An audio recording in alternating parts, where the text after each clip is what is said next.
This is the 75th edition of the KP Report. Oh, you can hear the sadness, the tears, sweet tears of one Ryan Payton. Of defeat. On the icy tundra of Lambeau Field. Yes. The hopes and dreams of one Ryan Payton buried alongside. And it's only one person who's really disappointed, right? Everybody else listening to the podcast is ecstatic that my Seattle Seahawks lost to the Green Bay Packers. Yeah. And if you didn't check last week's show, Mark McDonald and I we made an agreement that if the Seattle Seahawks lose, I'll reveal some kind of special information that I wouldn't have revealed. That's right. Otherwise, this bet. Yes. So, a lot of people are under the assumption that it's going to be an MGS4 related tidbit. I don't think I ever specified. Maybe I did. I don't know. Well, I don't think you did. But so to be honest, I don't know what I can reveal. So I've got a couple ideas. I really thought the Seahawks were going to win. I thought this was a moot point. It was me. It was me in the internet, and I think what it was me in the internet rooting against you and your dad and Matt here. I was only really rooting for the Seahawks because Brian likes them. Well, but I'm a little disappointed in and we're originally from the Northwest, so this is my old buddy, my best friend Matt Boule is joining me on the program for 2 years. I wanted to have him on the show, and I finally had a great opportunity to get you on there. It's a great excuse. We got thanks for having me on. But yeah, Matt was like a super fan compared to you, Ryan. See, that's the thing. I mean, I glanced over to Ryan during multiple times throughout the game. And he was just like taking little cat naps and zoning out. We're getting up at 6 a.m. to watch the game here in Japan, right? We're watching it live through the sling box. Send the HD sling box to our offices here in Akasaka, Japan. But yeah, a little sleepy, and plus I wasn't sleeping. I was resting my eyes. Or I just couldn't bear to watch it because it was a bit of a blowout in the second half. The Seahawks didn't really put much of a fight. It was a bit of a blowout after the first 3 minutes. I mean, let's be fair. And like Grant redeemed himself, and I mean, like you were saying after last week, probably the European listeners are starting to wonder how long the football talk is and fast forward out of it. But I think what lost it for you was. The phone call to your dad after the, I don't know if it was the first or second touchdown. Which was how many minutes into the game? It was about 2 minutes into the game. It was like a minute and a half into the game, and I'm like, oh God, is this what's going to be every touchdown? There's going to be a phone call to... celebratory phone call to, international phone call to my dad so we can exchange kind of virtual high fives. Right, yeah, exactly. And so I was like, okay, if anything's going to jinx it, it was that. And then it started snowing, and Yes, God saw that. He did. And he saw the too much pride, too much... he had to take you guys back down a notch. Today was a lesson. Yes, and all the prayers from Metal Gear fans, of course, that Hasselbeck would be injured, which didn't come true, but Seahawks did lose. Their playoff hopes crushed. Well, they're out of the playoffs. I don't know who I'm going to root for the remainder of the playoffs. But so the good news is that by the end of the show, I'll come back with some kind of information that I've got approval from Mr. Kojima. We should have bet like the level of information would be tied to the final score of the game. Thank God we didn't so do that. if the Seahawks only lost by 2, I would reveal that. Yeah, the game is, you can use the DualShock 3. Yeah, it'll be like, it uses the select button for something. Like, we won't say what, but the select button is used or something lame. Right. Bringing it all back to Metal Gear, because this is a kind of a Metal Gear related Oh, yeah, podcast. That's right. I forgot about that. It's kind of how you got to remind ourselves from time to time. Yeah. Well, I was trying to lead into that with the talk about your dad, because... True. Last time we were going to talk about your dad got a PS3 over the holidays. Yeah, he calls me about 2 weeks before Christmas. He's like, "Boy, I'm at Best Buy, and they got these PlayStation 3s." Matt, is that you've met his dad? I've is that met what his dad sounds like? It is an exact replication of really his voice. Yeah. And, okay. It's quite precise. And should I get one? And I'm like, and keep in mind, my dad thinks that Metal Gear is like the next evolution of Pac-Man. Yeah, he's like Donkey Kong. Donkey is that Kong. one of those Donkey Kong games? And so out of the blue, he hates games. Like, thanks to the media, he thinks they're all murder simulators. And then out of the blue, he calls me. He's like, "I'm going to buy a PlayStation 3." I'm thinking, what has happened? But like we talked about the previous week, over the course of a few conversations with some of my friends, he came to realize that Metal Gear is actually a pretty big deal. Mm-hmm. So he was just inspired to go to a local electronics shop and kind of price out PS3. So he had all these questions, and I kind of feel for the guy because it's not as easy as it would used to be. You just pick up a Super Nintendo, right, or a PlayStation, and it's not as easy anymore. I mean, size, even one size fits all, right? Yeah, I mean, not just with the PS3, but with the 362, it's like, okay, what is more confusing? What's the arcade? Well, I wouldn't say that. But really? No. But you got some things to think about either way. It's a big investment as well. Like systems are about $400 at least. Yeah. Your starters. But I mean, your dad's kind of a gadget, like early adopter gadget freak, right? So and this kind of speaks to the spike in sales that Sony's experienced with the PS3 is that as a Blu-ray player, it's a very attractive Blu-ray player, which is I think they've always assumed that they're gonna repeat success with the PlayStation 2 with the DVD playback. Right. And so that was what really sold my dad was, he wanted to get it because he knew that his son's working on Metal Gear and he definitely wants to see what comes out of it. But really that when he picked up a PS3 it was okay, and I want some Blu-rays with it too. When they're just now starting to really actually advertise that fact, exactly, which is really smart. I wonder if that ad campaign, I mean, multi-million-dollar ad campaign from Sony that shows the PS3 at the beginning, the first, second, and half, and then the rest of it is just showing Blu-ray movies, and then they wrap it up with another PS3 graphic, a 3D graphic. But I wonder if that had any influence on it. So, but we did. He picked up Ridge Racer under the Ridge Racer. Ridge Racer under the brilliant advice of some Best Buy employee. Wow! I wish he would have. He picked it up without consulting me. I would have recommended if he was going to get a racing game, which I'm sure he asked for. I would have recommended MotorStorm over that for sure. But so and then he saw Uncharted. He likes Indiana Jones, and he picked up Uncharted. Oh, he did. Yeah. And he got lucky on that one. Yeah, so definitely. Has he tried it yet? Yeah, he played for about 90 seconds. Yeah, and that was about it.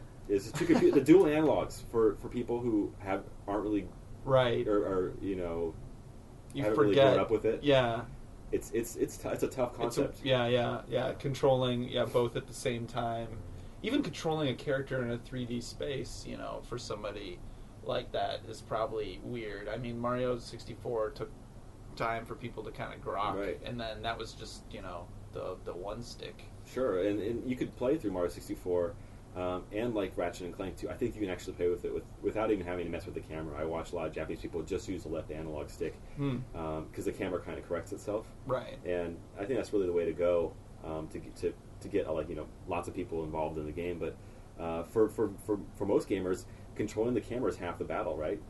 That's I mean, when we were playing Mass Effect yesterday, I mean, handing the camera, you got to do that throughout, whenever you're going down a corridor or whatever. So. Right. So was that the part that got him frustrated? The camera? It was the camera. So just the whole idea that he had to move the camera was pretty frustrating. If it had like an automatic camera, very cinematic camera, and all he had to do was aim, like a children's mode almost, or like maybe like a dad's mode. Right. And he just had to worry about the left analog stick. That might be a cool feature. Right. Uncharted babies, like they could put that mode. They put that mode in the the EA games to like kidify it. For what? For Madden. Yeah, and they have some pretty funny commercials for it actually too. But I mean, I don't know. Maybe they'll start to do that with like bigger budget, even like your Halos or your Metal Gears. You could have a mode that's have that just mode, but it would be kind of cool to have it, just to kind of expand the audience, because people just want to shoot guys, right? It's the kind of the next step from being like at the bar or at some kind of like amusement park with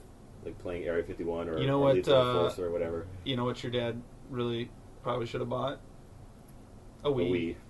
See, I was under the impression he already had one, though. Am I mistaken? No, he picked it up for me. He picked it up for me, yeah. Okay. When they're still hard to find, but I asked a friend at Nintendo, and he picked it up at. Okay, so he picked it up for you and then cracked the box open. He cracked the box open. He was playing tennis and baseball, and he really dug it. And that's something that this is old news now. Like adults and parents can play Wii. Of course. So wait, while we're talking about Wii, something that when I was listening last week's show, I was like, why didn't I say something?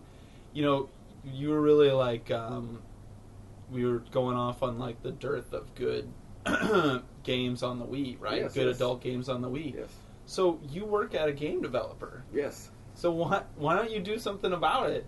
Well, Yeah. You guys are in the perfect spot to kind of bust open the to business. do like real serious third-party AAA games. I mean, not even necessarily a Metal Gear game, So, but like what you're saying is because we're developers, so we should try to do like a mature, like original IP maybe. yeah. Original IP for more mature audiences with pretty good gameplay. I mean, like a game like No More Heroes, for example, that has not. Is this entire like last minute thing been a setup for you to segue into No More Heroes? No, absolutely not. It just reminded me because Right. that's what I thought. Like, what a sure bet when I was talking to Suda about the whole concept of No More Heroes. That is a surefire hit. That's what people want for Wii, right? Well, No More Heroes, I think, is in a really good situation. Like, hopefully, Ubisoft in America sells it right because I think people are super hungry for that sort of game. I mean, it's the first game since, Metroid. I mean, you had Mario Galaxy there, but it's the first game since Metroid that really appeals to probably a more like sophisticated, Right. I guess, sensibility. Yeah, and yeah, I don't mean to write off the game just yet because just based on the Japanese sales and the Japanese market's weird. It's weird. Oh yeah, place. completely. It is. Yeah. And so just It's because not the real world. it isn't. No, it's true. In all aspects of it. Yeah, and they break the rules all the time. Yeah. No, I think it's gonna do. I think it's gonna do well in America. It's just a matter of whether or not it's gonna do like outstanding or not. I wonder if a lot of developers and publishers are really watching No More Heroes closely to see Right. what kind of development they're going to go for within the next 2 years, like what funds they're going to allocate to different development teams, and Right. because Ubisoft is talked very very vocally about how they're committed to the Wii, and they believe it's a good platform, and They've made a lot of money on they it. have with Red Steel, And other Rayman. IP, and yeah. more than anything else. Yeah. Rayman is doing crazy numbers. So it'll be interesting to see what happens in 2008 on the Wii. Yeah. Yeah, so why don't you step up? Koji Pro on the Maybe Wii. Pony up. Well, it would be nice to have a lot more projects moving at the studio right now. That's always been something that we've done ever since I entered the studio. We always had like half dozen projects, some that never see the light of day, or Right. some are smaller scale. But Metal Gear 4 has really just kind of engulfed every project, and just like I remember, I think it was in the making of Halo 3. I saw that they're talking about Halo 2 engulfed like projects that were running alongside of it. Right. And It makes sense in the last couple months you need all hands on deck, but once that's over, then, can you talk about like how many projects you guys have going? What's cooking? Can you say what's cooking at Koji Pro in terms of number of projects or systems that it's on or anything? just by sheer numbers, like we've got maybe 4 or 5 different things moving at the moment. A lot of them are very small. For example, we just released our next Stock Trader game on DS. I mean, that's Awesome. That's pretty sweet. Yeah. That's a official Kojima Productions title. We have a cell phone game that we're working on. It's currently in Japan only. The Metal Gear cell phone game. It's not a Metal Gear game. Oh, really? Yeah, and that's going to be talked about more, I think, in the next few weeks. I don't know how much I'll discuss it on this show because it's not really relevant. But it's anybody. internal Kojima Productions. Yeah, I think so. We're borrowing some of the divisions within Konami. Uh-huh. But really, all the development, like all the artists, all the programmers. I mean, everybody's on MGS4. Yeah. So It's- what's happened? Any exciting stuff happened in the last week? MGS4. MGS4 related, really just guys. The data close is coming up in the next few weeks, and so there's a huge scramble to get things in the game because we have a system that a lot of developers use. It's a runtime system, so it basically automatically updates the game as we're testing it and as we're playing through it. Uh-huh. If somebody uploads a new texture, it'll represent itself in the game pretty quickly. But now we're gonna pretty soon we're gonna close off that runtime access to everybody can access it right now, but only the team leaders can use it Right. from after we do the data close. So you have to get permission to upload new textures or new data into the game. So that's going to really kind of filter through like the last step of what is really necessary, and if it's not necessary, we won't put it in there because more bugs are going to come up and the game will just never be finished. So people are working some late hours. Yeah, well, we were going to do a blast from the past and do a reunion on Gears because that's a very very popular game within the studio last night. It's a Saturday night. I thought 10 p.m. was cool. We can get everybody on. We can at least get 8 guys from the studio playing.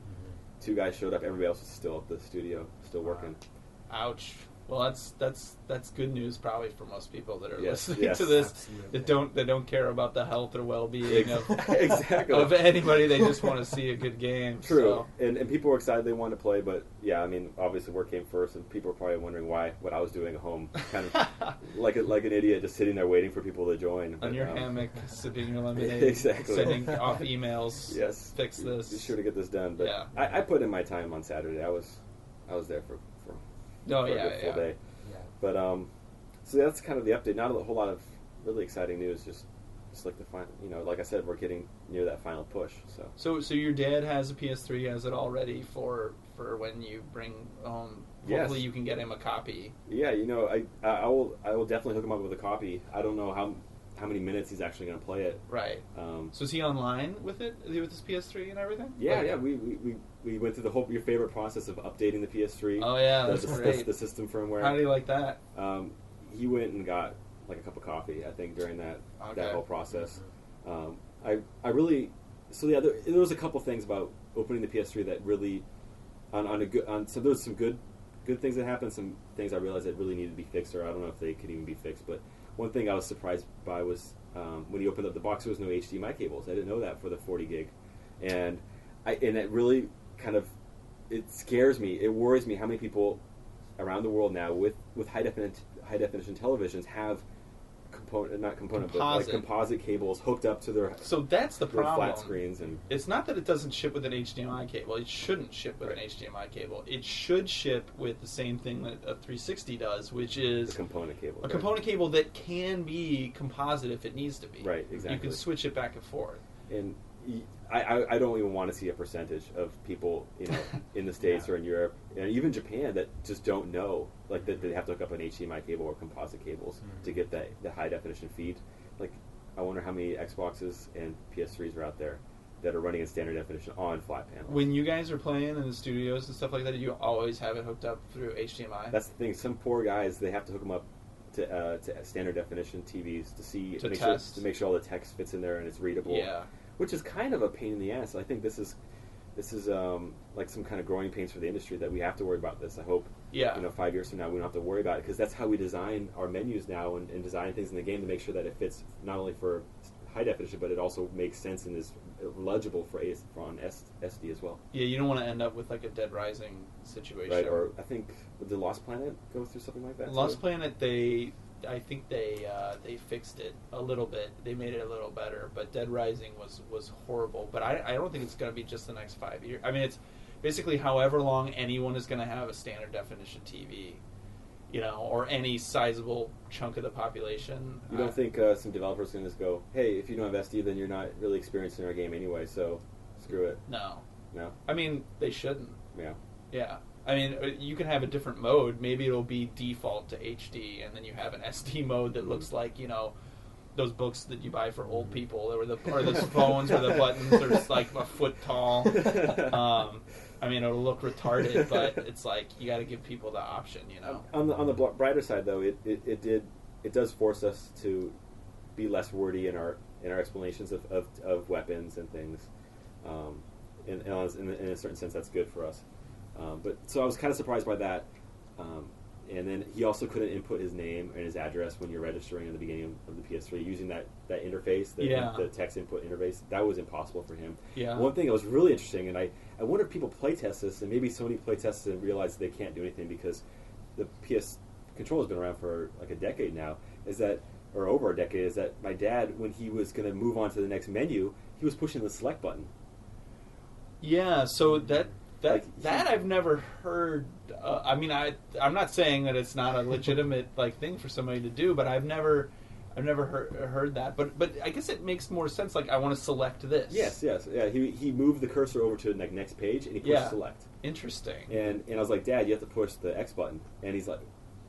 That does bring up an interesting. That does bring up an interesting point about. We talked a little about this about the PS Pad having a circle and an X, and in Japan, X was no, right. go X-Men back. bots it, right? People make a little X symbol that. all the time, or they make a circle symbol for go. Yeah, and with so, their fingers up with the X, right? And right. If you say, "Hey, is this asparagus sushi?" Yeah. So then they flash the X with their two pointer fingers. It means right? it can mean a million different things. It's all just negative, basically. And then in America, for God knows what reason, but they changed it so that X was go forward and circle was go X back. marks a spot, right? I guess. On treasure maps, it's always X is where the... But they could have much easily, like my solution to this whole thing was make the circle button... I think it was because of the colors, because the circle button is red. And so...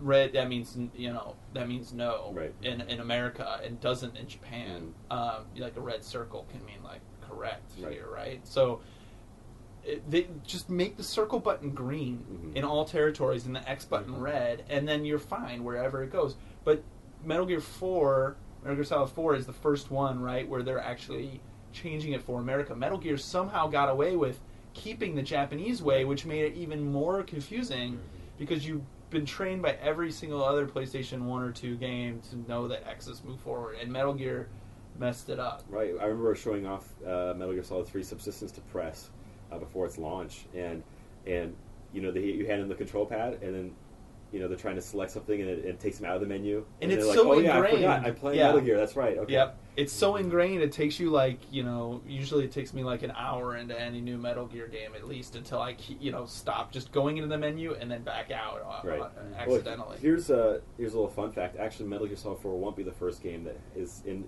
Western territories X will be select. Did Portable Ops do Digital it? Graphic Novel was the first one to do it. Which come on, that doesn't count. That counts. That does not count. That's a game. It has a mini game in it somewhere or something, doesn't it? I will forward all the hate mail to you. Which email do you want me to use? I didn't say hate mail. I didn't say I hate it. I'm just saying it's not a game. Yeah, well, uses menus. There's actually some gameplay. It's a game. You can fish through the quotes. I'm making little quotation marks here. It is a game. It's on a UMD game disc. Yes, it is. Yeah, right. So, but to close out this topic. One theory behind the original Xbox didn't do well in Japan was that it was called Xbox, where X means negative. It's a negative connotation. That's a good point. Yeah, and which is ironic is that, or maybe this is intentional, maybe not, but for the 360 in Japanese they say Sanrokumaru, which is 360, and maru it means the circle, and that means good. Yeah. So it's like they're almost trying to say here now it's almost evened out. So that is interesting. Xbox Sanrokumaru. Yeah, the fact that it was a gigantic, black, ugly piece of junk-looking console that took up a fifth of any Japanese apartment. Total space probably had something to do with it too, and it was from America. Right, but to their credit, they made the A button green, the B button red, True. And it's clear in all territories. True. That when you want to select something, you hit the A button, it's green. Green means go, right? Yep, and they redesigned the controller for Japan, and it's that was the best. Most people think version of the controller.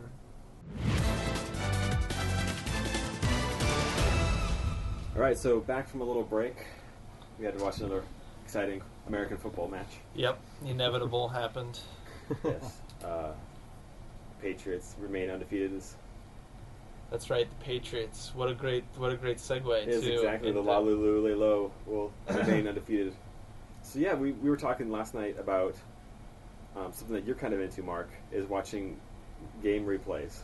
Yeah, watching speed runs. Yeah. And there's some pretty amazing old Metal Gear ones out there. I'll have to look back at 1 and 2, but definitely 3. Actually, you guys put out this amazing limited edition DVD set. Right. That had the movie that ended up coming in Subsistence. It was a little different, but yeah. It was a little different? Yeah. But it came with somebody like your best tester or somebody at Kojima Productions playing through Metal Gear Solid 3. It was really cool. It showed a lot of different ways to beat bosses, and we started talking about different little trivia thing, and I was like, oh, that's cool, so maybe we'll talk about that a about that soon. Yeah, and a future show would be fun, beforehand to look over those again and then go online, because I think I'm sure there's even quicker speed runs. The fastest one is I forget, it's maybe 20 minutes faster, and of course it's on European extreme difficulty. It's these guys are crazy, the stuff that they found in there, but it's really, really interesting. So the one you told me about, the way that the guy beat the boss at the end, is a really cool story. Yeah. So we can talk about that, and there's lots of different little things that you only find out about when you watch these super hardcore guys play the game. So I think that'd make it interesting topic. I think so. Yeah. I thought we might be able to announce. Maybe we'll make one announcement. Maybe this isn't in relation to the Seahawks losing. This might fulfill the promise. It might not. But I thought we might announce what you're doing for us, Mr. Mark McDonald. Oh yeah. On the show. Oh my God. Maybe it's part of the fulfilling the promise. All right. Yeah. It's not a joke this time either. It's not. So I heard you're working on Halo Origins Volume right. 1, the Forerunner Chronicles. Forerunner Chronicles. Yeah. No, it's for real. Yeah. So you're in Japan. I'm in Japan. And I had been kind of worried about this as we got closer to wrapping up MGS4, is that with all the stuff I got to do on a day-to-day basis, who's going to do the grunt work? It was a problem I was having to deal with. I know, but really, in a game that has such long cutscenes, and the codecs are back, and they're just as long, who's going to do a native English speaker check with all the text and subtitles? Make sure that everything's very there's a lot of continuity between the gameplay and the codec. Basically, making sure the periods are that's spaced correct. Not only that, but as long as it makes sense in the context of the gameplay. Because for a guy like me, when I look over the text and try to imagine, and I see the maybe some design documents for the stages, it makes sense on paper. But when you're actually playing the game, and now that I've basically memorized every line of the game, having recorded it, edited it, maybe re-recorded some things, it's hard to look at it from a different perspective, a fresh perspective. So I was hoping to bring you in for. And your English is, it's good. It's solid. It's getting better. Right. But you live in Japan. You speak a lot of Japanese. Sometimes I could do that to your English too. You might incorporate a little English into your vocabulary. I'm sure boule or beret. I'm guilty. Yeah. So in John Riccardi talks about that too. It's hard. Right. So that's why I'm going to stick with the gameplay this time, I decided. Right. Very visual. Yes. Yeah, the gameplay. No, yeah, it's true. So my credibility pretty soon about talking about anything Metal Gear related is going to be pretty shot. Mm-hmm. So yeah, I'm pretty much swearing off being able to review it or pretend to. I won't even talk about it objectively on anything else. But I'm excited. Yeah, I really don't know what to tell you, to tell you how to prepare for it. Just get a lot of sleep, because it's going to be, morning till night, playing through the game, checking over the text. A very envious job, I'm sure, an enviable job for a lot of listeners. Yeah, no, I think especially the first time through it will be, and then probably get less and less enviable after that. That's the thing. It's going to be fun to have you on the show in a few weeks after, maybe just after you finished a whole week session, and talk about how. Yeah, it was really fun until an A bug hit and it crashed, and right when everything was getting good. I almost wish maybe we'll have to talk about whether or not you edit this part out of the program, because what's going to happen is you're basically telling everyone that I know that I'm going to be playing the game early. Mm-hmm. So all I'm going to get is people bugging me about about the game. It's just going to be a constant, welcome to my life for the past deluge. 2.5 years. There you go. Yeah. That's what it's been all about. And this is kind of a tradition. So for listeners out there, how do you get to play Metal Gear games early?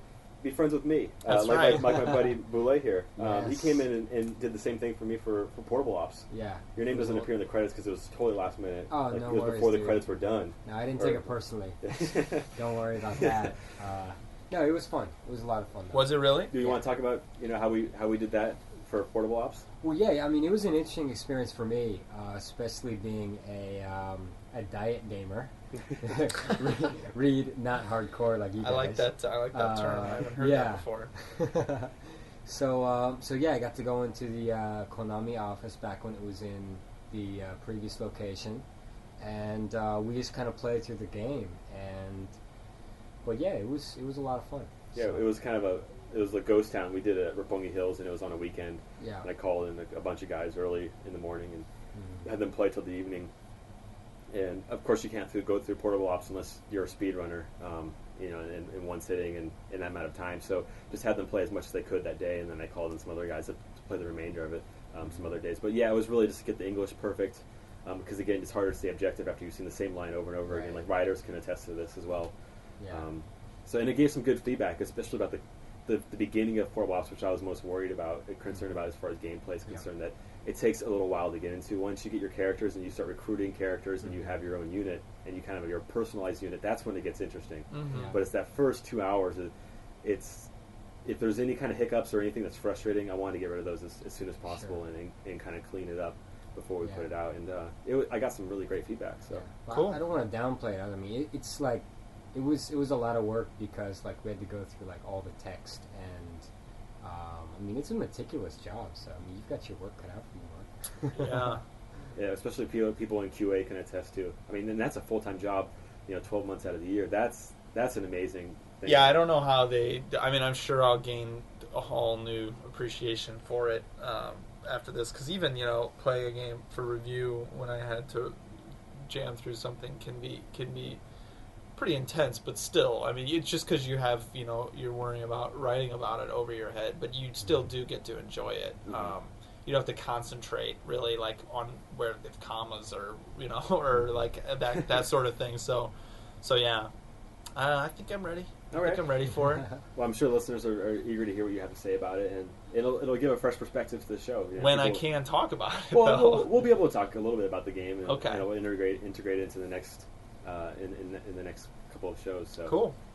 And that's going to lead into the next topic I want to discuss, and I purposely brought you guys together to talk about something that a subject that I've been completely obsessed with over the past few months, and people are going to be listening and going, what? Now, digital distribution, like who cares? Like we're not digitally distributing Metal Gear Solid 4. What does this have to do with anything? But just partly because of how I live and work in Japan and what I've observed every time I go to the States, or I've noticed a couple of trends, and I see this kind of tidal wave of change that's going to hit the game industry over the next few months and few years, and I want to kind of get your guys' perspective on it and maybe make it kind of like an ongoing theme and maybe update listeners to like what's really going on, because I think this kind of has a lot of implications for the listeners to the show, because the cool thing is it's on the internet, anybody can download it. It doesn't matter about territory, unlike some music or movies. Some things are territory based. They can check your ISP. You can't download. You can't purchase some movies and things. Unlike this MP3 file, anybody in the world can listen. And just judging from the mailbox, I get mails from all over the world. A lot of people from Saudi Arabia, Hong Kong, people in other parts of Africa, and it's amazing that I get so many emails from people that are Metal Gear fans that live in countries that where Metal Gear isn't officially distributed. Even released. Yeah. So, do some people of them like probably played Metal Gear through like a copied version or a pirated version? Probably. And do I encourage that? Like hell no. But I do see like this trend of, as the industry moves to digital distribution, that this might allow people to get legitimate copies of the game, which I think is ideal. And who knows? Like in the next 3 to 5 years, instead of us talking about the territories, it's Japan, Europe, and North America. Maybe we can actually finally include, Africa, South America, and all these different other continents when we talk about our core like consumer base. And Australia gets lost in the mix all the time too, even though that's officially sold there. But yeah. Well, yeah. I mean, and Sony is pushing it, I think, harder than anybody else right now in the in the video game space. Like, I mean, nobody even ever thought of a download really full game. I mean, you have things like Xbox Live, XBL, like Xbox Live Arcade and the PSN network, and now WiiWare, so every console has its digital distribution system. And now they're starting to get into full games, like with Warhawk on the PS3. Sure. I've heard Microsoft might be starting to do some like experiments down that way. Nintendo with WiiWare, more fully featured like Wii games just downloaded. So nobody's quite had the balls yet in the game space to just only release a game over the web. But I mean, WiiWare will be that. Mm-hmm. But those games are kind of smaller. You know, Warhawk didn't go out as just digitally distributed. They also released the disc at retail and stuff like that. But I mean, so is this something like that excites you guys, that you're hoping for, that you want to have happen? Now, how about my friend Boule here? Yeah, so Diet Gamer. I had a feeling this is why you wanted me to come on and speak about this, because I'm like the relic that's cobweb-ridden and still wanting the physical copy. I don't think you're alone, though, at all. Yeah, I mean, I feel like I'm in the ever-dwindling base of people that do still value the physical copy of, like, musical albums. And I mean, like, you know, with music in particular, because I'm a big music fan, like, I prefer CDs to MP3s just for the sound quality. And I know that people can argue that vinyl is, like, higher quality than CDs anyway, so I understand that argument fully. But for me, like, I'm just not comfortable to the point of, like, paying for something that, like, just appears on my computer. Mm-hmm. You want to have the physical thing to put on your bookshelf. Do you normally end up listening to your CDs? That's the irony. Yeah, you end up listening them on an MP3 player. Right. Right. And see, the thing is that, like, I had this discussion with Ryan a couple weeks ago, and really, when I buy a CD, like, the first thing I do is I put it onto my iPod or my laptop. Yeah, me too. Yeah. And do I go back to the actual CD and, like, listen to it? No, not usually. But there's just something about, like, having that thing, and it says, like, it's a representation of where I feel like, or at least my perception of where my money's going. Right. That makes it a bit more comforting when I purchase something. But yeah, a lot of people like having it up on their bookshelf, whether it's games or CDs or movies. Mm-hmm. Like, a lot of people like having that out there because it's like, you know, it's displaying, and it says, it's like having the list of your music that you like on MySpace. It's like when somebody comes to your apartment, they look at your bookshelves and kind of see what your personality might be like.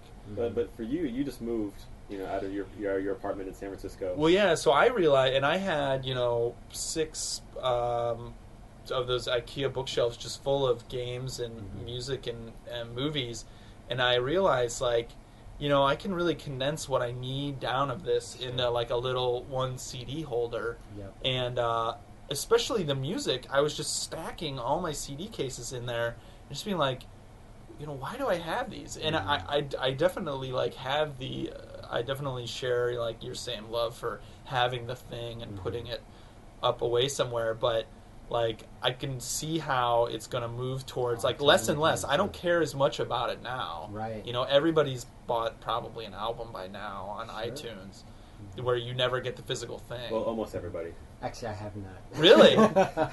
Yeah. Not even, like, a single? Even? Not even a single. Wow. Yeah. Okay. I'm of, like, a very... See, I thought I was that way. And I'm pretty close to where Boule is. Like, I've only bought 2 albums online. Yeah. Since, you know, ever since, like, iTunes started, and I buy, and I go through the whole effort of like, even if it takes longer to get a hold of some media, like the disc version, I will wait. Like, for example, hey, look, a great way to talk about Company Heroes again. How'd that happen? Company Heroes Opposing Fronts came out in retail package and on Steam the same day, and I'm in Japan. Like, sure, I'm an anomaly, but, like, think of somebody, like, in a rural area that doesn't have direct access to like a game shop. I could have downloaded it on Steam that day and been playing it, but I decided to wait until I went to the States next and picked it up at a game shop. Yeah. Just because I wanted to have that digital media. And then I read like, forum posts that people were just, like, pissed off that Steam went down for a day, or, like, 12 hours for a 12-hour span, and they couldn't get on to even play single player. They had some kind of issue. Yeah. And that scares me. Like, you spend $50 on a game, and just because the internet is having some trouble, or let's say Steam goes under, like, God forbid Steam goes under, like, you know, they go out of business, like, what happens? There's, like, no guarantee unless you have that disc in your hand, or... Well, Steam going under, like, if that were to happen, I mean, they would just, like, release the locks on it or You'd whatever. Hope so, yeah. Yeah, I'm sure that they would. I mean, short of, like, nuclear holocaust, like, nobody needs to, like, really worry about that. But I mean, there's the benefits to Steam though are many. Like it really is. I think like the future. Like for your example, when you went home, you could have played Opposing Fronts while you were here, bought it on Steam, played it while you were here, just brought the disc, or maybe not even had to bring the disc, right? Back to you to Seattle, could have played it there on a different machine. Right, this is true. Could have, traveled to wherever in Europe on your way back here, and played it there too, and then came back and it still had your game. That's a great point. Yeah. But, one thing I was surprised when I went to your house way back in, I think it is around July of last year, and you had downloaded a bunch of Tim and Eric shows. On from Xbox Live. Yeah. And you're paying up front like for each episode, and I couldn't believe it. Like it's going to go into your now lots of people, like literally hundreds of thousands of people do this now, but it goes into your Xbox 360 hard drive. Yeah. And let's say I know I said no new next gen talk, but let's say the next Xbox comes out. Is it guaranteed that it's going to be in that hard drive? I mean, no. You might have to store this in your closet, and there's how much money and how much media that you don't have direct access to anymore. Yeah. Do you worry about that at all? No, because I wouldn't buy anything that was really that I thought I was going to like keep for posterity. Like those things are like 15 minutes long, and the sad part about this is that even though I downloaded them, and this is where they really get you. Like even though I downloaded them and paid for them once, right. If and when they release a DVD set of it, I will pay for it again, which is terrible. But I didn't have cable, and so I was paying for the convenience of just downloading it from Xbox Live, and they got them up relatively quick, and it would be like 3 a.m. or whatever, and I would think, oh, the new one is up. It's super convenient. I really ended up loving it. They're kind of a rip-off, especially for the Adult Swim shows, because they're only half an hour long. They're like 12 minutes without commercials, but they charge the half hour or sometimes even hour rate. But yeah, that speaks to still wanting to have the physical thing. Right. I do still want to have the physical thing, and I think that's still really strong with games. What also people like about that is that if you use that method, there's not selling used games, right? The used game market. Publishers, I think they're excited about this opportunity of digital distribution because used games do cut into profits, and they're huge. Yeah. Like GameStop, as it exists, is like they make all of their money on used games, and it's a lot of money. Right. And this, I mean, you wonder if people would find some way around it to start selling somehow, trading online, but they could really easily try to prevent that. Oh, so sure. That is that would be more of a worry spot for me, because I do buy used games sometimes. Sometimes I do trade in my old games, stuff like that. So even though you get ripped off now, at least you can do it. You get something for it. Sure. Right. Yeah, that would be, I think, more of a worry. And if there's not if everybody's developing different standards, and then there's all these there's the DRM problems like the music industry is going through right now. Like exactly, serious growing pains about what's DRM free, what isn't, what is DRM exactly. People don't know, and they're very confused by it. Like, why can't they freely use these products that they purchase? So I think I'm predicting. I have a bunch of different predictions about what's going to happen in the next few years, but I predict that the game industry will go through some kind of debacle where, for like similar to iTunes or what Universal Music is going to introduce, like a DRM free distribution system with MP3s. Like the game industry might go through something. Maybe Sony or Microsoft or Nintendo might institute some kind of rule or restriction on these products, and users fight back, and there might be some kind of repercussions. Like, I don't know the details. Like my psychic vision isn't that strong as of right now, but I predict some kind of debacle happening, and I hope that we stay in front of it and learn what's going to happen in music and movies, because we're the third step. Right. Yeah, well, I think from a production standpoint, it makes sense for anyone developing a product, be it an album or a game or anything else. It makes sense for them to skip the middleman. I mean, because that's what this is. I mean, you can develop a game, and you don't have to forecast how many copies you put into print. You don't have to forecast how many copies your customers or your dealers are going to buy. You don't have to worry about inventory issues. You can go directly to the customer just by data. Right. And you bring up a good efficient. point. It's going to empower like the gamer or the consumer even more, because it's not up to a suit at a retail shop that's going to decide how many units they want from from the publisher. Like for like a more of an indie based game or not such a popular game, take your pick. Maybe Phantom Dust, for example. Like just to pull a random just one. To pull out a random one. Phantom Dust. It's coming from Majesco, like a smaller publisher. Like the big dogs, like in American retailers, might look at this. They've never heard of the game. It's original IP. It's from a smaller publisher like Majesco. They might have pretty conservative distribution, like requests for like how many copies they're willing to sell or promise that they'll sell. But if it's all digital distribution, it's all based on game reviews and gamers' responses in the community, and just how many they can actually move and download. It doesn't matter how many copies of the game are in the shop or how many are produced. And I think it empowers. Like I think the quality games will eventually end up winning. Mm-hmm.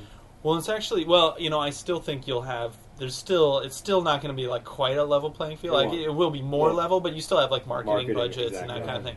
But where I think a lot of listeners probably don't realize, I think it would really impact is, right now still with handhelds, like that's a huge thing, especially on the DS, like because it's still cart based, and Nintendo I guess still has this weird system where you have to order so many, and if they don't sell, like you get stuck with them. So it's really important how many you forecast, and everybody used to always wonder why Castlevania games were so hard to find, and it was because Konami was, I think, really conservative with how many they would print, and they would sell out like that week, and then it would take so long for them to manufacture, and they literally ship them as i.e. on a boat over from Japan, the cartridges, and you have to order in these big bulk numbers, and so it's really like it becomes a gamble for third parties. So that's why you don't see, I think, as many. That's another reason why you don't see as many third parties really doing their AAA. A lot of AAA series on the handhelds. They go with Surefire licensed games and that sort of thing on the DS. With that said, I think with Nintendo, they're going to be the last ones to the party. They will stick to physical media until the last granny is online. Well, it's funny you say that, but WiiWare. WiiWare, where is it? Well, it's coming. It'll be here this year. There'll be something here this year. Is anything exciting? I haven't seen anything that... Final Fantasy Crystal Chronicle, or a Final Fantasy game. The Square is the one game that's like, that everybody's like, oh, wow, oh, really? Okay, yeah, but... Well, that's a series that hasn't been very popular up until now. And look, I'm rooting for them. Like, I want this to be a success, especially in Japan, which has never, ever been a great market for digital distribution for anything, including, especially music. Well, they were slow to get on the internet at all. Right. Like, in general. Even now. Yeah, it's still weird to see. Still lagging. Yeah. But I predict Microsoft and Sony pushing the gamer into this realm of consumer, like digital distribution, to maybe cut out the middleman. If for a variety of reasons, they're going to do it, and maybe even push consumers further than they're willing to go normally. But I predict like Nintendo definitely holding back and sticking to digital media, physical media until the very end. But to break our rule from last week already again, you don't believe like the Phil Harrison thing about PlayStation 4 even having like a physical media drive. I believe him. That's retarded. What are you talking about? You want to make another bet? Yes, I'll bet some secret information about MGS4. No, Metal Gear like 5, 6, or 7. I mean, by that point, no. Seriously, don't kid yourself. Like, it's going to be baby steps for like a long time. Like, that's why I think it's ironic. I think Nintendo's going to be the last one because they're actually the first ones really doing it. Sony is going to do this thing where they're releasing games. Online, but also like a disc version, maybe lagging behind. I have heard like rumblings of Sony and Microsoft both considering games only being online, but especially like with the 360, that's like a tricky proposition because not everybody necessarily has a hard drive. That's a serious problem. Yeah, and so and besides the fact they still need retailers for a while, so they ship something without a hard drive. Oh, hey retailer, do us a favor, sell us this machine. that you're not going to make another penny. Help us sell this machine to the consumer that then we're going to just get all the games from. Mm-hmm. I don't see that happening. Like, well, isn't it just like them selling an iPod? I mean, they don't see any. Yeah. No. Well. No. Any other money after the iPod? Not really, because they still sell CDs, and you still buy CDs, physical CDs at the store that you then take home and put on your iPod. Well, not at every retailer. Like Circuit City, I guess they sell some CDs, but I'm thinking about in Japan, like at Yodobashi Camera. They don't sell music. Mm-hmm. They're just selling. They sell the iPods and they sell the accessories. So I guess maybe more emphasis on accessories. Right. I don't know. Well, Japan's weird. Yeah, it's no, I can't. It's the anomaly. You know what I wish though? I wish this was in music, movies, and games. Is that like on iTunes, you buy a CD for $9.99. You buy an album for $9.99, and I wish they gave you an option for an extra $3.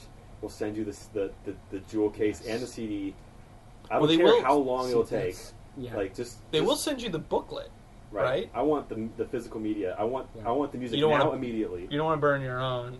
No, I want the album art. Official thing. Yeah. I want it. Yeah. I completely agree with you, and again, maybe that's just like a stale format of doing it. I understand it's inefficient, but I still want that, and I think that. I hate to bring up this example because I know it's kind of dated now and everybody's been hyping it, but with the Radiohead release, like I felt that worked well. Now, granted, Radiohead they have the luxury of doing that because they're already well known. Right. So it's in essence like a luxury of those who have already made it in the music industry to release digitally independently for free, or whatever you want, but. I got their booklet. I was one of the chumps who paid like the $90 or whatever, or $80 for the disc box. For the disc box, and I felt that worked well. Like I got the disc box. Do I have a turntable to play vinyl? No. Do most people who bought the disc box probably not? Yeah, seriously. Will I look at the disc box more than a couple times in my lifetime? Probably not, but. It's still nice to have, and I feel that they did a good job on making the booklet. I do think that, even though I say it's not uncommon, like how we all feel, you guys maybe more than me, to have the physical thing, that it is, like, going away. Like, probably anybody, I don't know what age it's at, but I'm guessing maybe, like, under 18, really doesn't care. Like, is probably not even, like, used to getting a CD, doesn't care about having a CD, why would I want it? Might be interested in a passing to see the album artwork, but doesn't, spends their time on just caring about other things. Right. Well, I know both of you read this article from Wire that really blew up with the interview with the Universal Music CEO, and him really lamenting the rise of MP3s and wanting to go back to the good old days of CDs selling as good as they did with like Celine Dion and Titanic and the Backstreet Boys and the good old days, right, when they're selling millions and millions and millions of copies of these things. But I partly think it's that record companies to blame because, for example, there's an album that came out from an artist named Burial. It's a UK artist. I saw it up on iTunes for $9.99, and I decided, okay, I'm going to wait because I'm a chump. I'm going to wait till I go to Amoeba Music next time. So next time I was in LA, I picked up the album for $15, $5 extra than I would have paid on iTunes. I opened it up.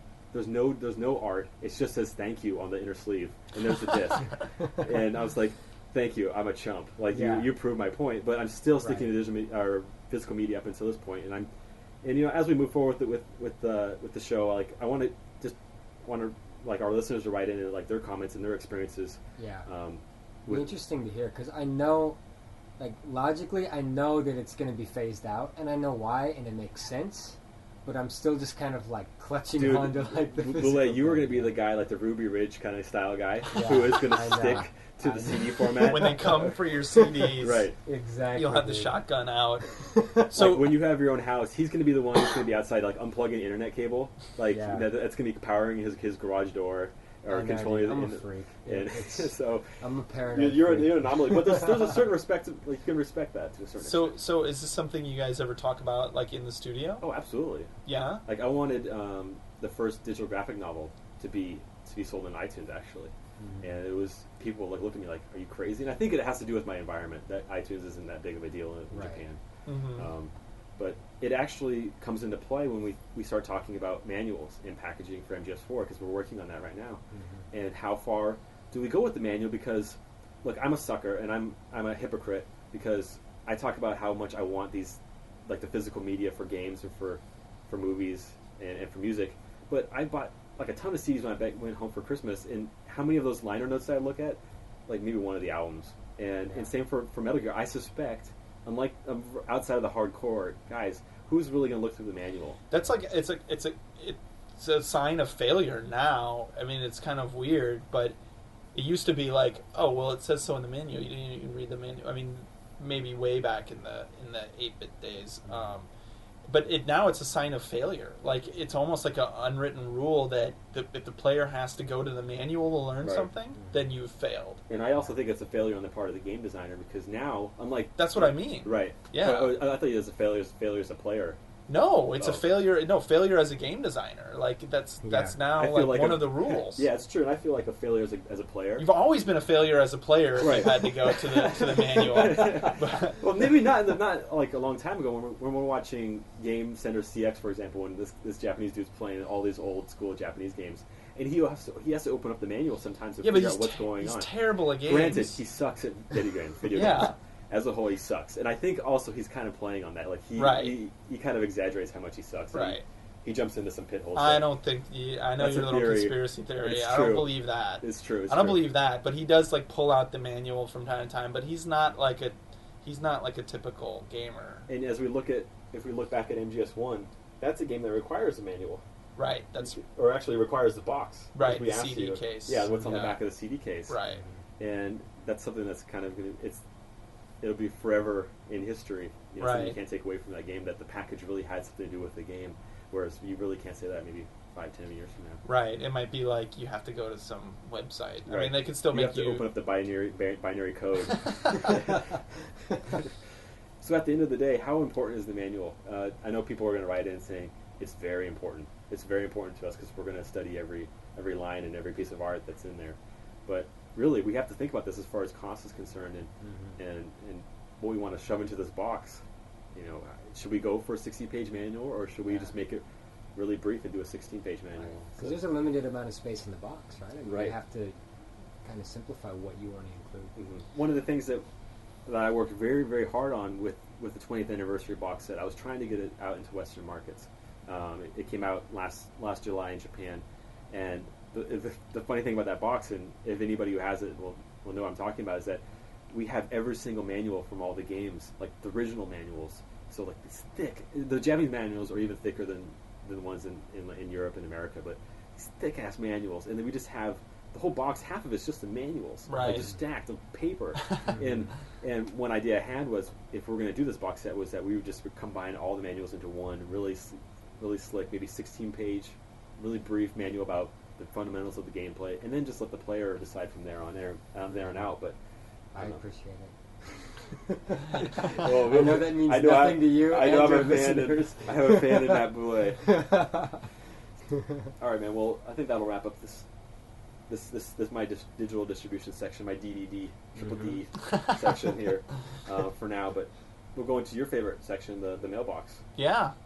Sweet. You into sure, man. Cool, you want to reading off some questions? Take it. We'll kick it off here with Mark, appropriately from Pottsville, Pennsylvania. I've noticed recently that a lot of video game soundtracks have been showing up on iTunes. Speak of the devil, like Uncharted, Mass Effect, Castlevania, and Halo. Uncharted, by the way, has a really amazing soundtrack. So does Mass Effect too. Yeah, Mass Effect. We were just listening to it. It's all like Philip Glassed out, and I mean, not that Castlevania and Halo are slouches either. No. But I'm a musician and love game soundtracks, and the Metal Gear series has some of my favorite music from video games. The problem is, it's so hard to get music from Metal Gear. The soundtracks are usually very hard to track down or very expensive to import.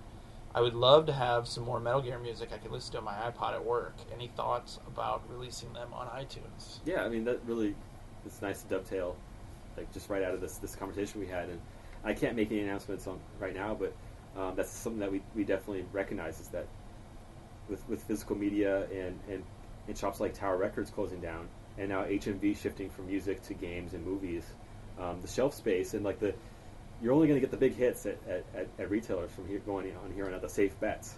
And so, like a Metal Gear Solid 4 soundtrack, I don't know how many retailers would carry it. So, especially for the 20th anniversary disc. I really want that out there. So we're definitely exploring ways of distributing that, like through iTunes. It's free money, dude.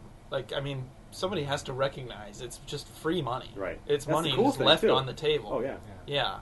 But I mean, there's rights and stuff because you guys that's work the thing. with It's not as simple as it sounds, like just throwing it up, just uploading it. Oh, so Right. I got this MP3 folder on my computer. I'll send it to Steve Jobs. Dude, can you get this up next week? Because even Halo 2, like the second soundtrack from that took forever to come out. There's like weirdness, I guess, going on with the other Halo 3 soundtrack. I don't know what the hell the problems are, but it's all rights and whatever. Yeah, so it's a definite like an issue that we have to think about, and that we have to worry about, and we have legal problems that we have to, or these hurdles we have to go over. So, but definitely, we're working on it, and I hope to get it online and have like a legal way to download the albums. cool. Well, I'm sure Mark is happy to hear that.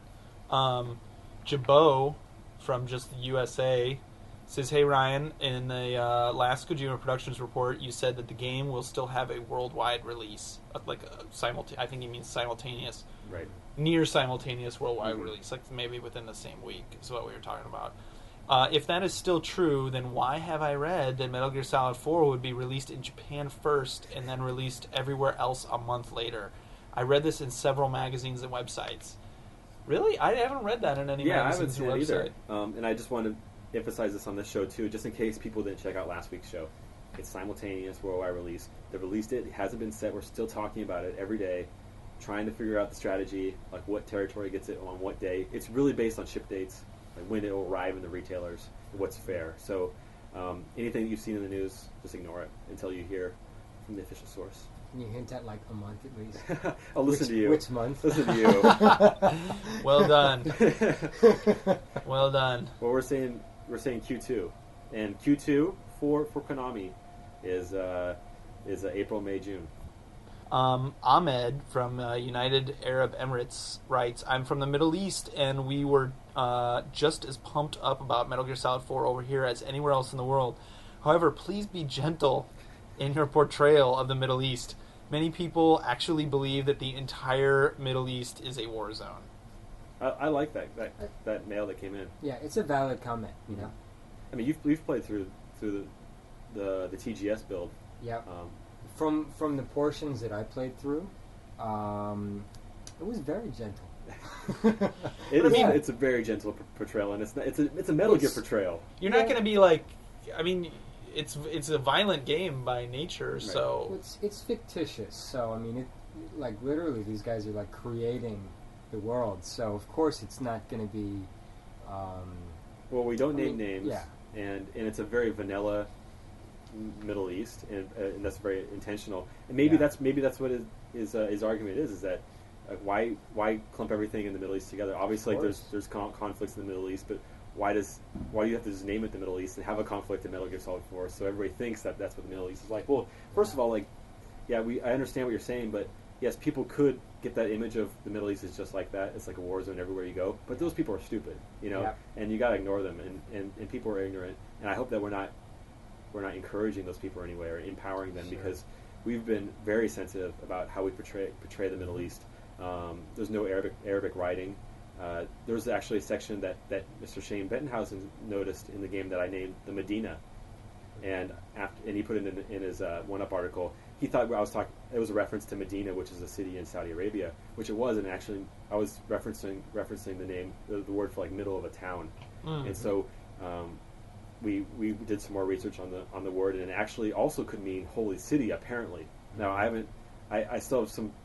I'm not sure if that's accurate or not, but because of that, we took it out. So in the final retail version of the game, there's no mention of this area being Medina. I think I call it like central area, whatever. Well, and actually, like, just from the TGS build, the local militia guys are kind of the guys you're siding with, right? Mm-hmm. They're kind of against the PMCs, the private military guys. These are the Western characters, so it's not like you're at least not getting the quintessential like everyone in the Middle East is a terrorist fighting like this crazy holy war for no good reason or anything like that. If anything, it almost sounds it's like propaganda. It's like here comes the West storming in with their well-trained, military trying to like screw with our local politics and stuff like that. Well, it's and also in a backstory within just 4 is that the local militia, the way we explain it is that some of them had been trained or had come from other local PMCs, not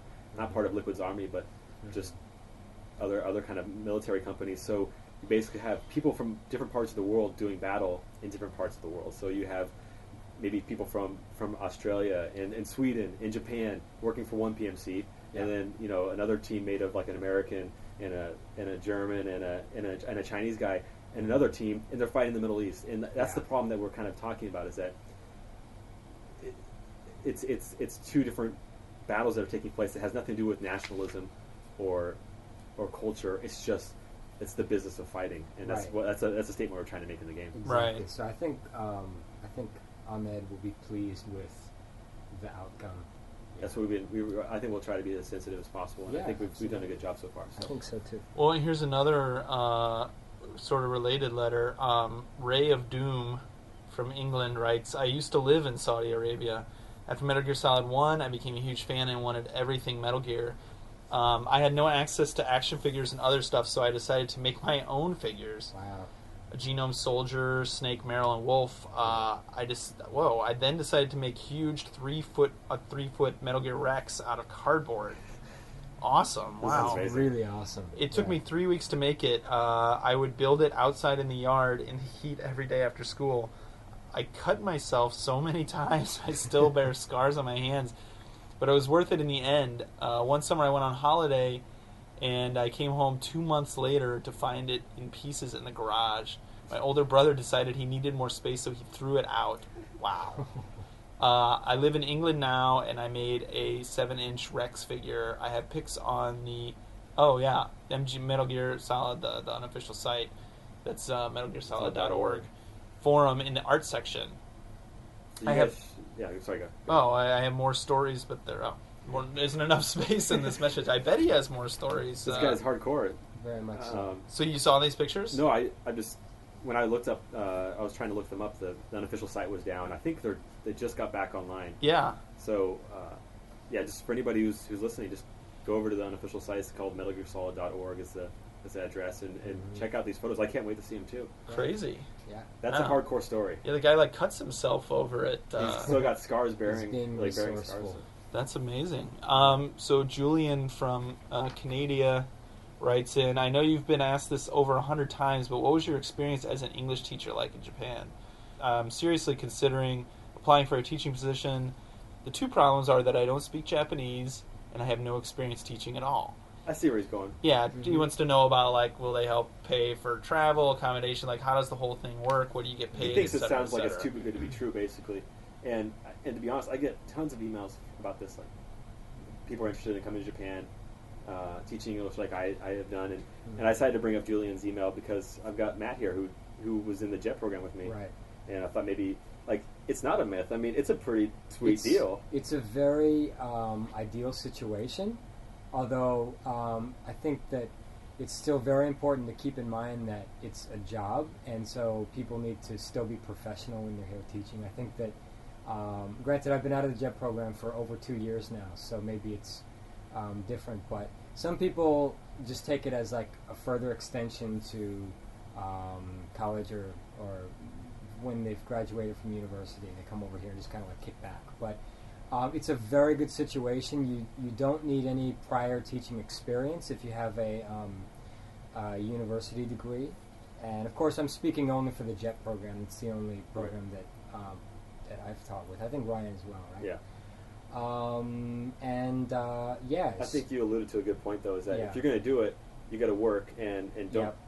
And you're representing a culture, right? You're representing very much so. Your country. Yeah. And if you act like a jackass, I just wish there was some kind of law that you had. They would sit you down in a chair and strap you. You have to watch 24 hours straight of Japanese comedy shows.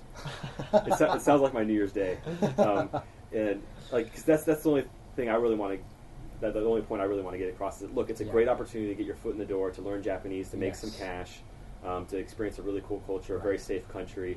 Maybe it'll lead into games like a lot of people in the video game industry, Japanese video game industry. A lot of foreigners start off in the JET program. It's a great way to get into it. But you definitely respect the culture and Yeah, don't make me and Matt and Mark look like. Well, I think just take it seriously, and it can be a very valuable experience. I would highly recommend it to anyone interested. Yeah. As far as like private English teaching, I've heard that it's a little bit hard right now because Nova had one of the major private English teaching companies called Nova has just recently declared bankruptcy. And they were like the McDonald's of they- English yeah, teaching. they They were really everywhere. Like yeah, absolutely. cheap Like every near the station. station, yeah. Yeah, you're right. And so, they went bankrupt, leaving a bunch of foreigners stranded. They can't go home. Yeah, it was They a don't have any very money. bad They situation. can't buy enough. Like they don't have enough money to buy a ticket home. Yeah, it was sad. I think there were over 6,000 stranded English teachers from Nova who most of them hadn't received pay for upwards of 2 to 3 months prior to the declaration of bankruptcy. But as far as the JET program goes, I think it's really good. It's like it's a crapshoot, right? So It you is. don't know where they're going to send you, and so I had this great idea because I wanted to get in the JET program. I decided I wanted to do it, and I looked at where most jets get sent to, and I looked at this map, and I decided, okay, well, Tokyo. If I asked for Tokyo, I wanted to be near a big city, so I thought Tokyo. That's asking for too much. You're not going to get into Tokyo. Everybody asks chooses for Tokyo, right? Yeah. And then increase my chance of being accepted. I decided I'm going to choose Hyogo Prefecture, which is very close to Osaka, Kyoto, Kobe. Prime location. Prime location. It's right next door, and they actually accepted. I think it was the first or second most heavily populated like prefecture of jets. So I got my letter back telling me where I was going to be, and they sent me in the northwest corner of Hyogo, which is the furthest location from Kobe, Japan, from any major city. It was a 3.5-hour bus ride. Yeah, not only that, the furthest location from anywhere in Japan. Right, pretty much. Yeah, I mean, it was like a day trek to go anywhere. basically it was- BFE Japan. Yes. Yeah. It was rough. Not a lot of trains. My toilet didn't have running water. It was just a hole in the ground. Wow, really? Yes. Yeah. I And didn't know about that part. I had no air conditioning, no central heating. How There does was your no toilet not have running? It was I can validate Water. Ryan's toilet situation. Like, it was just a hole. yeah. I mean, here's my image of Did Japan. you have to right? dig it yourself? Did you walk up and they handed you a shovel first thing? Like, here you go, Ryan. Welcome to Japan. Dig your Yeah, toilet and your grave in case you die. Yeah, you thought this was gonna be like Blade Runner, bitch. you Yeah. know? And so here I am next to a bunch of cows, Yeah. and Yeah. no You're like, where do I No plug sewer. in my PS2? exactly. Or how do when do you guys all play Phantom Dust? Like, which day of the week? You're like asking the village elder, like, so when do we play Phantom Dust? No, but this was Yeah. like a really great experience for me. Like I was miserable the first few months, but it really gave me a new perspective and allowed me to appreciate what how lucky I was like to grow up in like suburban America. Yeah. And also hone your Japanese skills. Yeah, I Yeah. mean, it really Very forced me important. to speak Japanese and to actually do like home improvement. Like Yeah. I had to repaint the walls and fix a bunch of problems in the house. So that was my first 2 years of living in Japan. I was just kind of roughing it. Crazy. And So- I was on the opposite end of the spectrum. I got placed in Chiba City, which is kick-ass. It's like a 40-minute train ride from Tokyo, and very near the very airport. near the airport. Very convenient location. So again, you don't know where. Wow, They're gonna stick it's you. like a Bible So- story. Like two great friends, one is sent into like the countryside with no running water, the other is sent to like Yeah. the big city and a Yeah. plush penthouse suite. Yeah. So Black Lightning from USA. It sounds like a Metal Gear fan's Yes, name. yes, he does. Mhm. But what's your Metal Gear name again?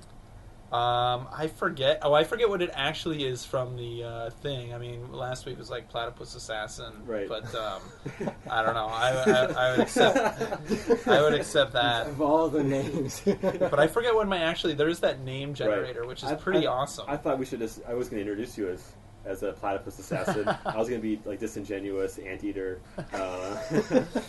Right. So Black Lightning writes, I've been another Metal Gear fan since Metal Gear Solid 1.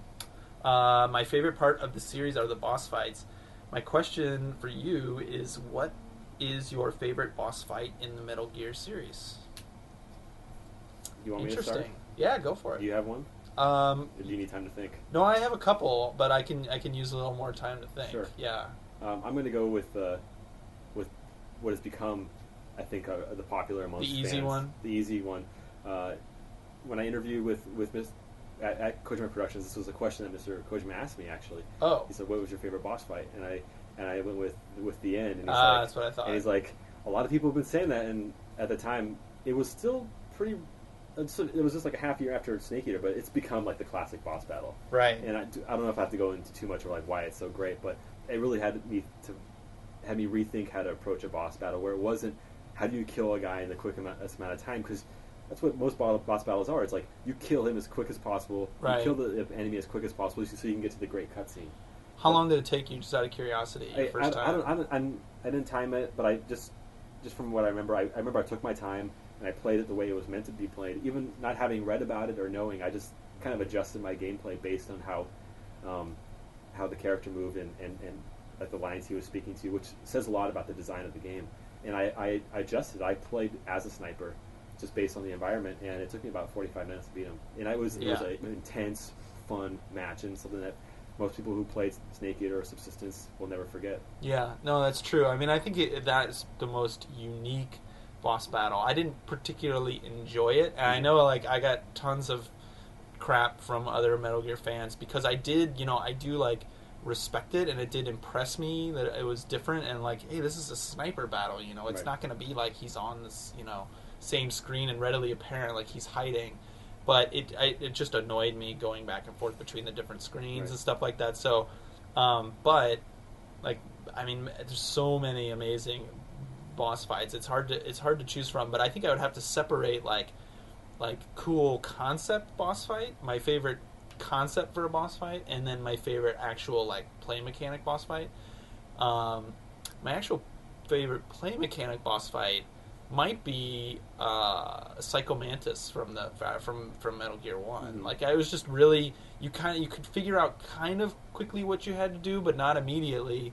And then it was still kind of hard to do. It was like pattern. It was very like old school gaming. Sure. And then a lot of the cool stuff that before and after the boss fight with him, reading your memory card and making the controller move and all that kind of stuff. So it was just cool, and I liked his voice. I liked the character. I liked the whole deal. But then also it's really hard to pick just one. There's a lot of great. Metal Gear Solid is so popular. So a lot of it has to do with the great boss battles. Yeah, but in concept, maybe like the Sorrow. I just thought that was brilliant. Like, again, so weird and unique. Just being impressed, like the Ray battle from Metal Gear Solid 2, just by sheer like, oh my god, there's like 3 of them on screen at once. Scope, like this is crazy. Like running around, and it was just like really ratcheted it up. But and the fight was okay. The fight was fine for that. But I think the Rex battle even was maybe a little bit better. But guys, so many like the Sorrow battle is one that I often reference when I talk to people and I explain what Metal Gear is all about. People who haven't played it, and they look at them and they go, "It's like it's just like a murder simulator. It's a killing game, right?" Right. And then I say, "Well, hold on. Like in the previous game, we force players to go down this stream of this river and encounter every single soldier that they've killed over the past 8 hours or 10 hours, and as to kind of just remind them like." This is what war is and like. How they've killed them too, and everything. Yeah, it's like it makes you think about the entire what you've already played. A lot of times games will throw a curveball that makes you think about the game from that point on, but completely made you think differently about the entire game you played up until that point. Sure. Which was crazy, especially once you recognized like, oh my god, like it's like these are the guys, it's remembering how you killed them exactly. And I pity the people like my little brother who plays the game killing everything in sight. Like that right. The Sorrow battle must have took my brother like an hour to get through. Right. He killed like a whole country's worth of people. Yeah, so just really, really awesome. I mean, even the Game Boy, even the Game Boy game had one incredible. The final Metal Gear boss fight in that might be like one of the best, like gameplay wise, and at the time for Game Boy Color, it was impressive just how big it was. That's the cool thing about that game is that the gameplay is core. People sometimes complain about the story. There's too much story, or there's too much lecturing in Metal Gear, but that was really all about the gameplay. Oh yeah, and it was great. I mean, great boss battles too in that game. Marionette Owl. That was, I think, one of the names and one of totally the Metal bosses Gear in name. that. Total Metal Gear name. Manny, also from USA. I was just wondering whether you played Snatcher and what your thoughts are on it. I know there is at least one reference in the game, of the game in Metal Gear Solid 4. Is this just a nod to all the Snatcher fans out there, or is something bigger for the Snatcher franchise on the horizon? And he also highly recommends the game to anyone who hasn't played it. As do I. Yeah, so why don't you talk about your digital distribution? Why don't you throw that sucker on XBLA? I know. Well, It'd be ripe for it. You'd probably need a new translation, right? it would probably need a new translation, new voiceovers, because you have the Sega CD version. I was impressed to see that on your CD rack Mint here. inbox. Yes, unbelievable. That's hard Yes. to come by. But did you play it? No.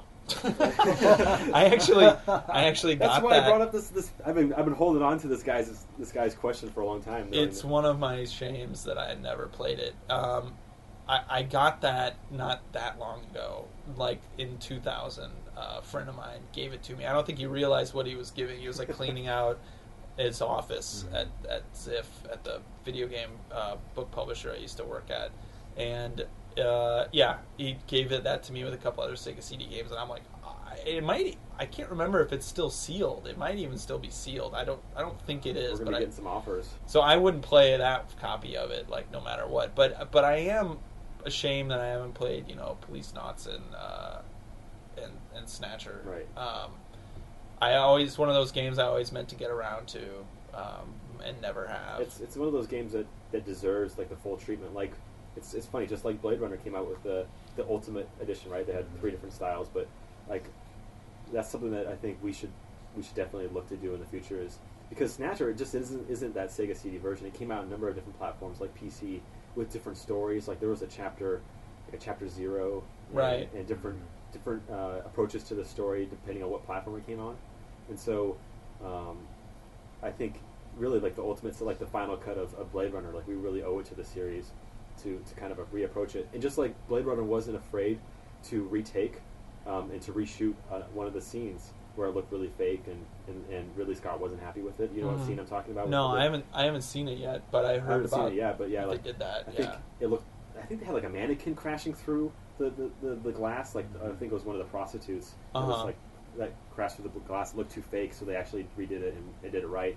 The same for Snatcher. I think if we were ever to release it again, I think we'd have to fix some things and make it right. Or you could just release it how it is, along with a brand new full next gen Snatcher game. Right. Full Police Knots, like new series game. Yeah, I think if we were going to do it, we'd have to reapproach the gameplay too, because it wouldn't work as a point and click.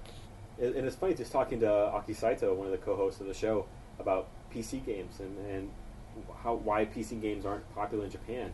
And I pointed at Snatcher, which is, he really enjoys Snatcher. Like, you know what? If that was coming out in America or in Europe, that would have been on PC. Like, it's a very PC style adventure game that was released on consoles because PC titles aren't that popular in Japan. And one of Mr. Kojima's favorite games of all time is a game called Portopia. It's a Famicom game. That is another like point and click adventure that really should have been made on PC. Right. They went a lot further with the Famicom here than they did in America. Like, ultimately games like Ultima came out on the Nintendo, the regular Nintendo, but yeah, you see a surprising amount. I mean, games got pretty damn sophisticated on the Famicom here. Really like pushing the boundaries of what you can do. So the last question comes as another American, Paul, this time. Are there going to be more new characters in Metal Gear Solid 4 that haven't appeared so far in all the trailers? I can say as of characters that appear in the game, this includes new characters and old characters. There's 4 characters that you haven't seen yet. You haven't seen in any trailers. So you say how many? What breakdown of new to old is on that? No. Okay. Figure out yourself. So 4 characters that have not been seen yet. Maybe one old one, maybe 3 old characters. And these are like pretty, like when you say characters, they're pretty major. Like they have voice parts and absolutely. Everything. Yeah. Wait, so is this the bomb that you're supposed to drop after the Seahawks losing?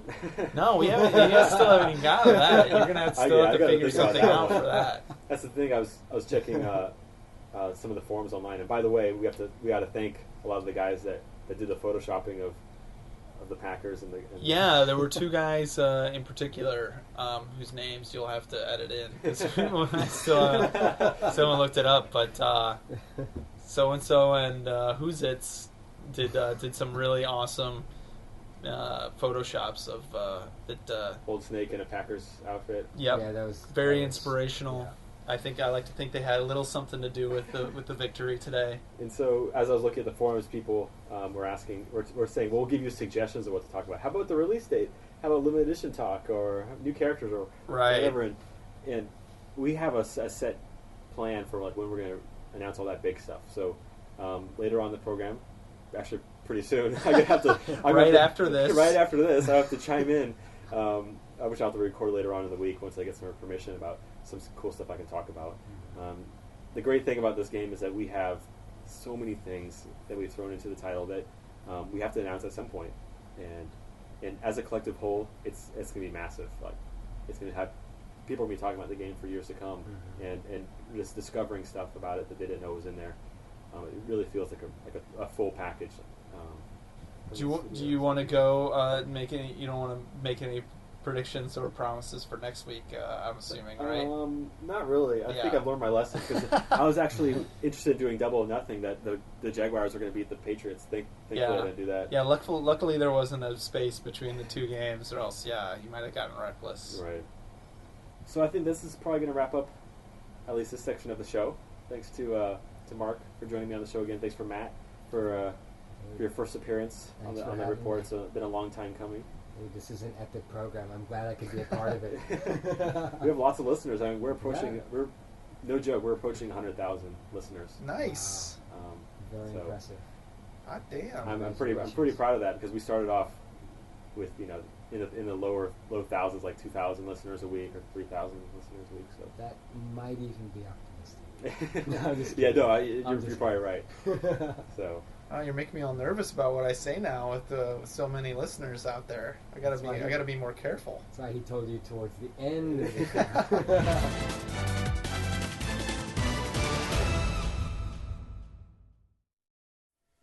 So it's Thursday night here in Tokyo. It's been a crazy day. It's been a crazy week, in fact.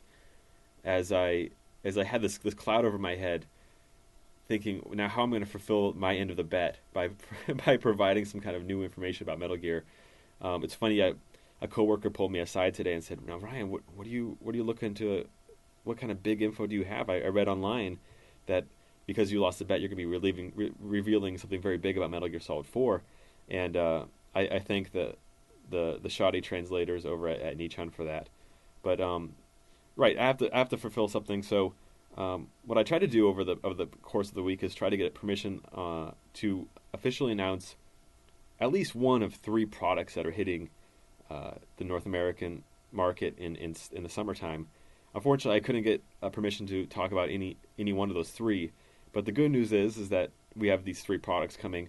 They're exciting for Metal Gear fans. They're not all digital medium, so that would kind of let your mind wander there. And the good news is that over the course of the next few weeks, I'll be able to talk about at least one of them, and it's something that I've been working very closely with that partner on.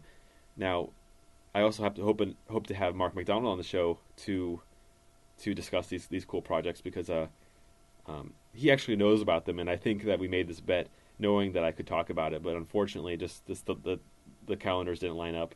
But what I can say is that, like today, like the day before, like Tuesday, like Monday, we were in talks with the various territories talking about how we're going to basically reemerge from our self-imposed blackout, our media blackout. And the good news is that what we're doing is we're compiling a bunch of information. And so when we emerge, we're not only going to have the release date and information about the packages, but we're going to have a huge dossier about Metal Gear Online, what that game contains, and what that entails for the future of Kojima Productions. We also are preparing a new main visual that will be featured in one of the biggest video game magazines in the world.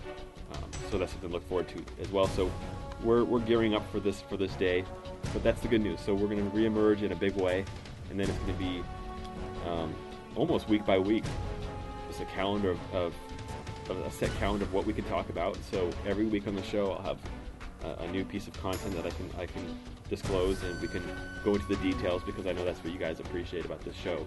So again, I appreciate you guys listening to the Kojima Productions Report, and we'll be back next week with another awesome show. Thanks again to my buddy Boule and Mark for joining me on the program, and I'll see you guys back next week.